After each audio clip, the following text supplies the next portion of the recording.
Hayata dair püf noktalar kanalıma hoş geldiniz. Bugün sizler için hamburger ekmeği tarifim var. İster sandviç olarak ister hamburger olarak yapabileceğimiz çok kolay ve bir o kadar da lezzetli hamburger ekmeğimizin tarifine geçelim. Gerekli malzemelerimiz hazır. İlk olarak ılık süt ve ılık suyumuz ile başlayacağız. 1 su bardağı ılık sütümüzü kabımızın içerisine alıyoruz. 1 su bardağı ılık suyu ilave ediyorum. 1 yemek kaşığı 1 paket 10 gramlık kuru maya. Kuru mayamızı da ilave ettikten sonra üzerine şekerimizi ilave edeceğiz. 2 yemek kaşığı şekerimizi de ilave ediyorum. 2 adet yumurta, bir yumurtanın sarısını üzerine sürmek için ayırdım. Bunları biraz karıştıracağız. Unumuzu yavaş yavaş ilave ediyoruz. Unumuzu birden ilave etmeyeceğiz. Çünkü un döktükçe hamurumuz unu çekecektir. Ve üzerine de 1 tatlı kaşığı tuzumuzu ilave ediyorum. İyice karıştırıyoruz.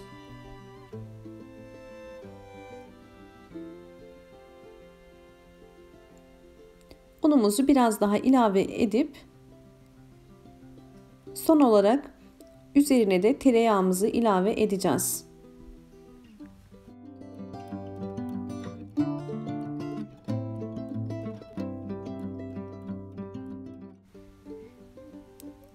...100 gram tereyağımızı hamurumuzun üzerine ilave ediyoruz. Oda ısısında önceden ısınmış olması gerekiyor.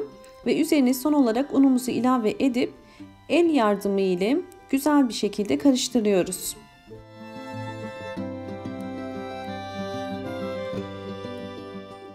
Hamurumuzu biraz toparladıktan sonra tezgahımıza un serpip hamurumuzu burada da biraz kıvamı gelinceye kadar elimiz ile yoğuruyoruz. Hamurumuz gördüğünüz gibi bu kıvamda olması gerekiyor. Çok cıvık olmayacak.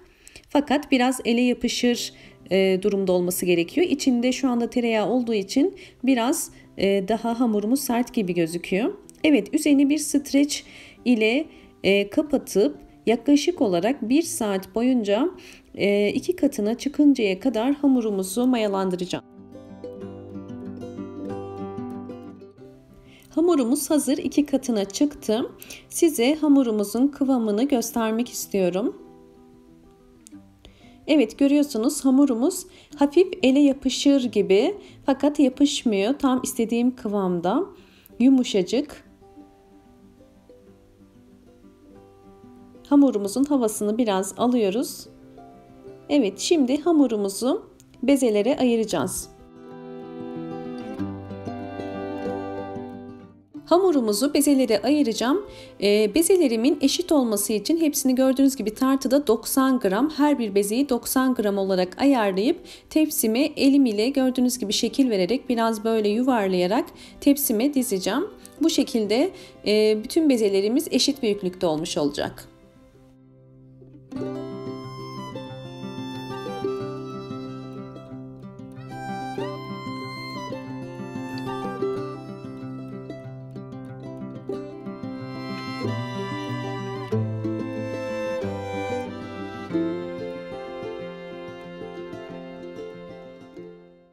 Evet, bezelerim hazır. Toplamda 19 adet bezem çıktı. Şimdi bunları biraz tepsi mayası vereceğim. Yarım saat fırında dinlendireceğim.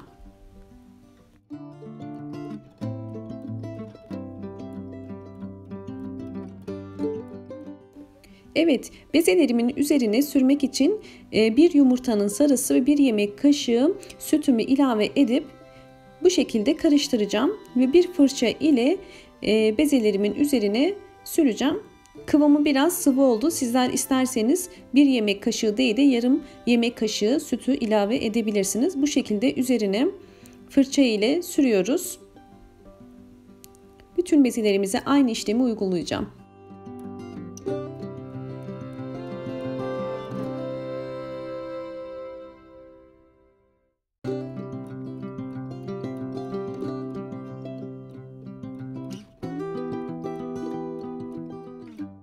Evet, önceden ısıtmış olduğum 200 derece fırında bezelerimi pişmesi için bırakıyorum.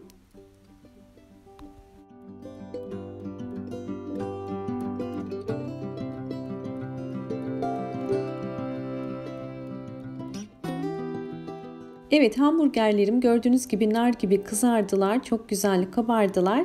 Şimdi fırından alıp soğuması için bir kenara bırakacağım. Hamburger ekmeklerim soğudu. Evet, gördüğünüz gibi hem rengi hem de gerçekten kokusu şahane. Size kıvamını da göstermek istiyorum. Yumuşacık sünger gibi hamburger ekmekleri elde ettik. Dışarıda aldıklarımızdan çok daha lezzetli ve gerçekten çok daha sağlıklı. Size iç kıvamını da göstermek istiyorum. Bir bıçak ile hamburger ekmeğimizi kesiyorum. Evet, iç dokusunu da gördüğünüz gibi gayet güzel, tam kıvamında. Gerçekten çok güzel oldu. Sizlere de bu tarifi mutlaka tavsiye ederim. Çocuklarımız için hem sandviç ekmeği olarak hem hamburger ekmeği olarak yapabiliriz. İster bu şekilde yapıp buzluğa da atabiliriz. Bu tarifi mutlaka yapmanızı tavsiye ederim. Evet, kanalıma abone olarak destek verebilirsiniz. Gelen bildirimlerden haberdar olmak için zil sesini de açmayı unutmayın. Hoşça kalın, sağlıkla kalın.